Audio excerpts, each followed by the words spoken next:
So Kevin, you got your degree in landscape architecture. Is that what made you fall in love with this industry, or was it before that degree?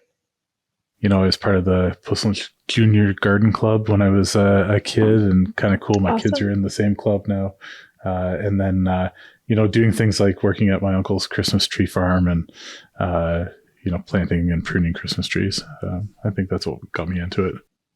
And you've mentioned before being a kid and being around machinery as a child. Does that influenced you at all today and in your career now? Yeah, maybe using the Christmas tree farm, that would be a good example of, learning to use a tractor at, I don't even know what age, 9 or 10. And, there's no doubt that influenced me. And I have had a love for machinery ever since. So after you graduated with that landscape architecture degree, you started Forestell Landscaping, which you then grew to be one of the largest companies in Ontario with more than 400 people. So how were you able to grow as you did? And do you have any advice for other contractors to scale their company in a similar way that you did? Yeah, this is a huge topic. We could chat for hours on this one. But advice that I give others is to just get started. A lot of people I talk to spend years working on, the business plan and trying to de-risk. One thing's for sure that, if you're an entrepreneur, you're going to find a way to make something work. And, I don't want to say you shouldn't build a business plan, because you should. But, the key is really just to get out there, get started, get a customer, find out what they love about what you're doing and what else would they like as part of the service, and start to gear the business towards that, and then repeat and repeat and repeat. It's kind of the thing, like you have to do it before you're ready because you'll never actually be ready, like that kind of vibe. 100%. You'll never be ready. You have to just get started. Yeah. And the key is, with that getting started piece, I mean, I really believe you need to get a customer. You have to go out and speak to somebody, find out what they like, and keep iterating on that. So in your previous role, you've had a large fleet of equipment with that company. Were there any challenges you found in heavy equipment management with that large fleet? For sure. Yeah, we had hundreds of pieces of equipment. We had them right across the province. And when we needed them, it was mostly for snow removal. They had to go. They had to be ready in that moment. So, I think something that we could have done better would have been, pre-planning and pre-ordering parts, kind of predicting and forecasting what will go wrong, because things do go wrong, especially with snow plowing, things break. So it would be nice to have an inventory of parts available. But it really is, it's a big job. It's, to manage a fleet of that size and a team of people to be able to service it 24/7. It's challenging, and probably one of the things got me so excited about starting DOZR and, what we're doing here is it's a lot easier to rent than it is to own and manage all that fleet. So if I was doing it again, I'd rent more. So just speaking about rental and DOZR, can you tell us a little bit about the DOZR origin story and how your previous experience led to the creation of DOZR? Yeah, sure. It actually all kind of happened on the beach in Florida. Had finished a strategic planning process after being in business for 10 years at the last company, Forestell.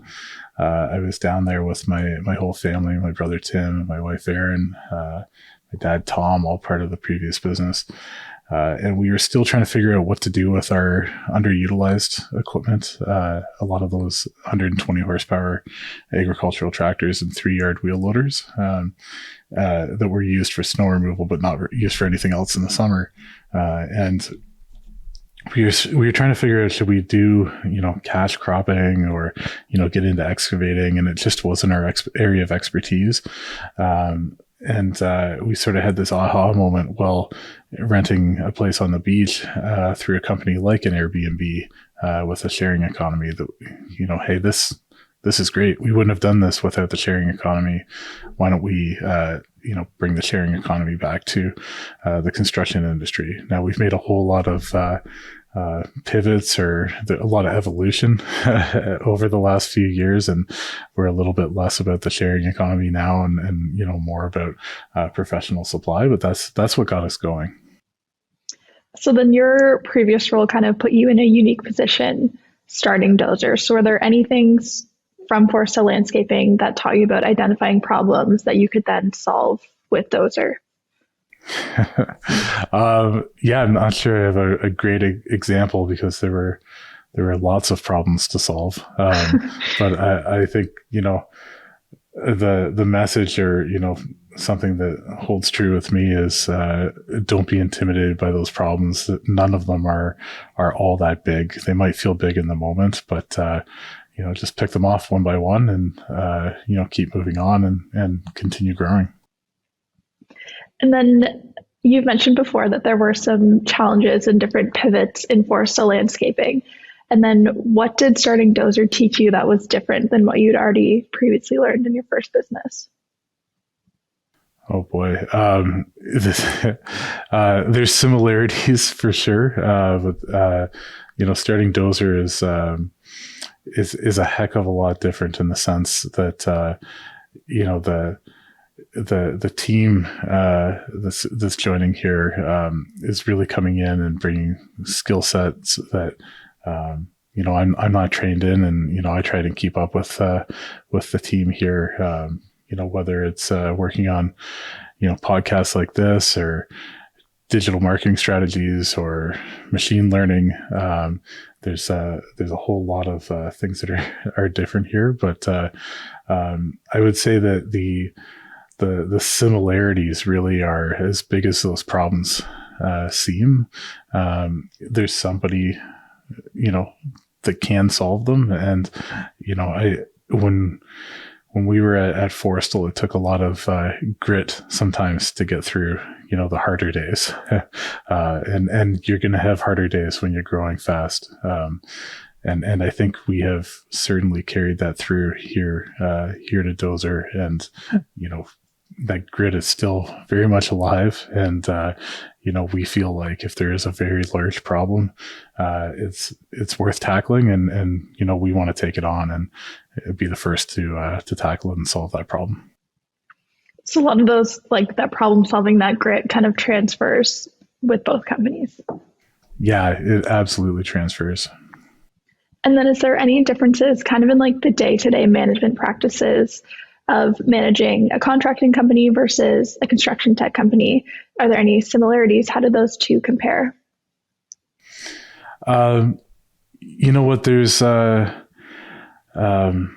There's similarities, but I think, what happens over time, and, just growth is growth as a leader. And, I can definitely feel, myself and others who were at the previous company continuing to grow and, learn and, mature as leaders. So, back in the day at our landscaping company, it might have been a little bit more hands-on, a little bit more in the field, short a plow operator, maybe hopping in, and, plowing a few parking lots throughout the night. With the pandemic, things have really changed how things work here at DOZR, and really there's just a whole lot of trust and management through really clear OKRs and KPIs.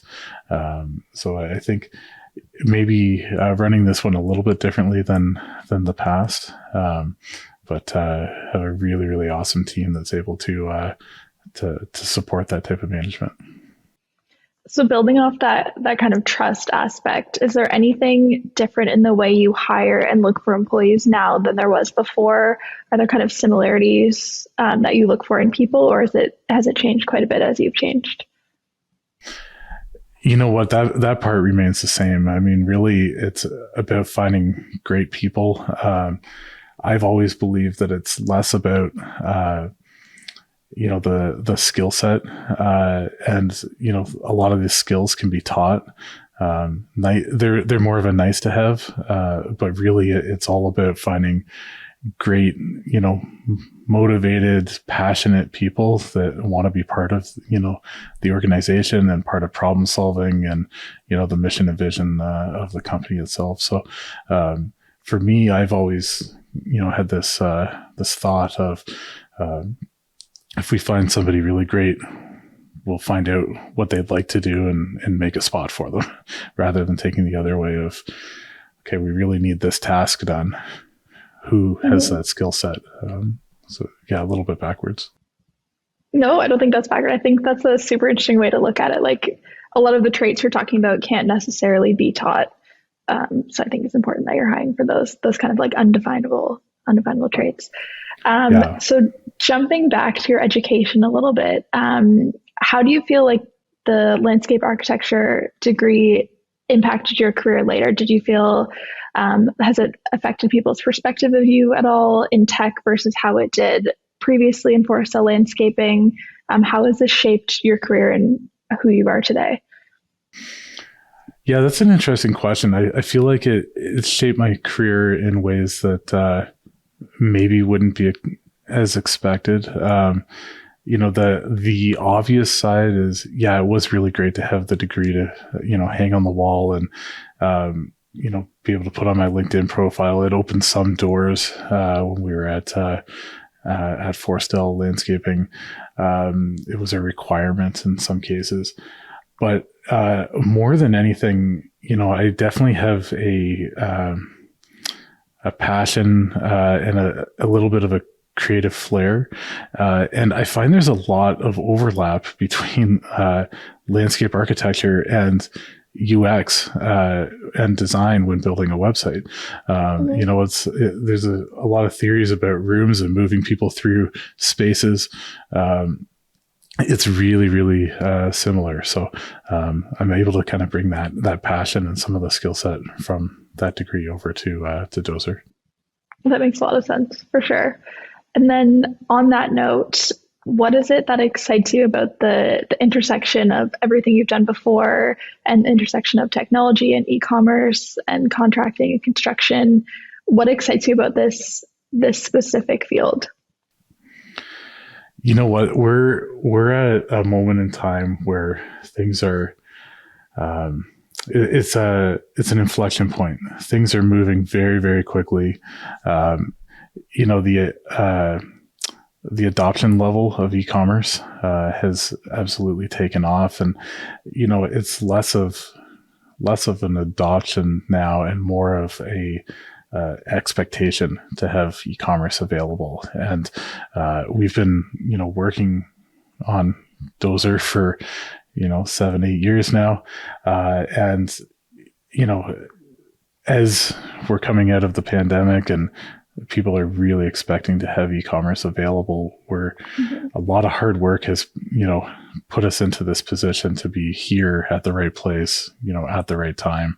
And I'm really, really excited to be part of an organization that's solving a very complicated problem. E-commerce for heavy equipment rentals is a little bit more challenging than some of the other e-commerce that has been built already.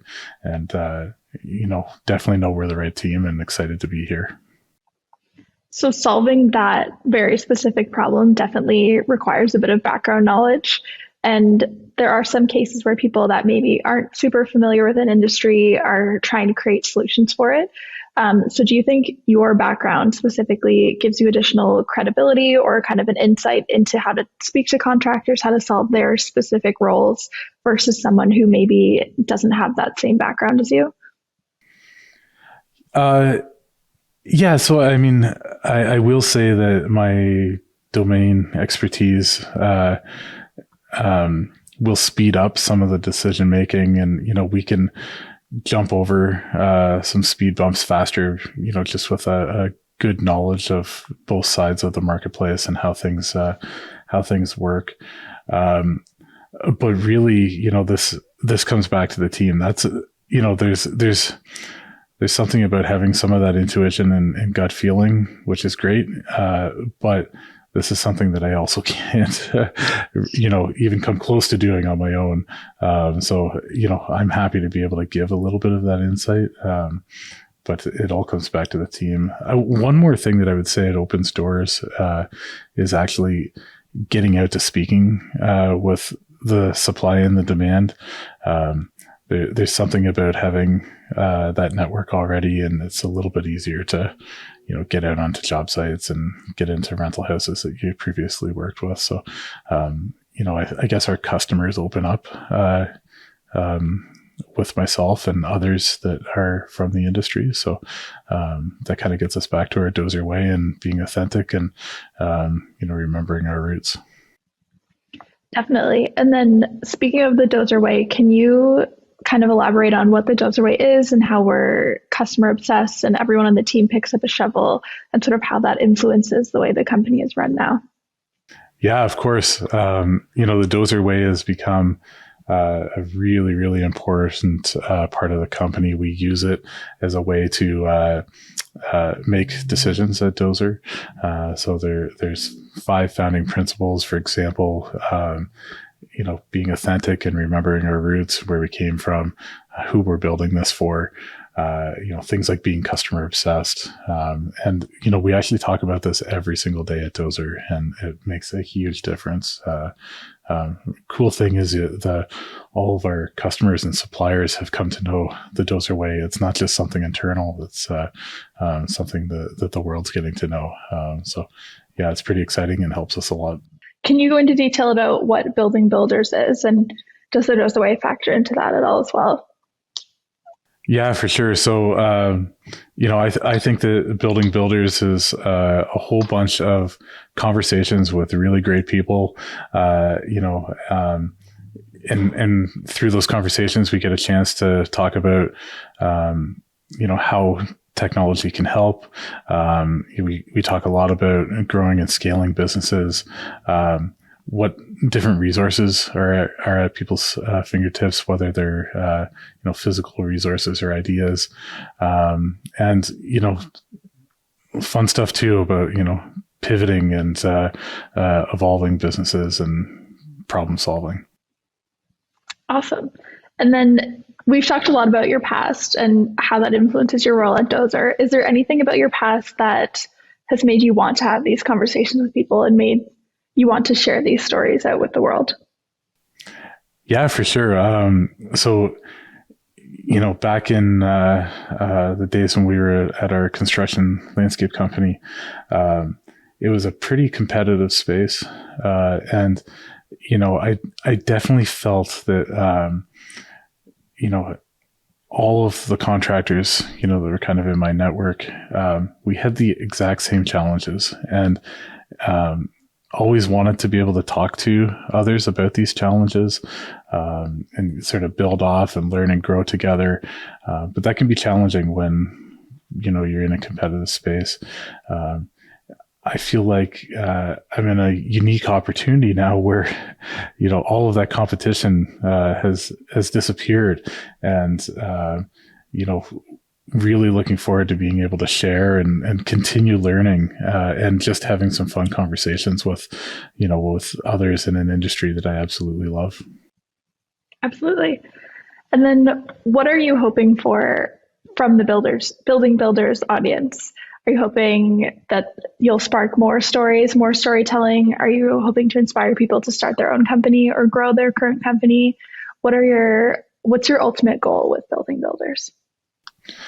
You know what? That's a really great question. I think that, probably a combination of a few of the things you said. I think it would be really great for others to hear about, the challenges, the day-to-day lives of contractors, what it's like to be in growth mode, some of those stresses, some of the peaks and valleys.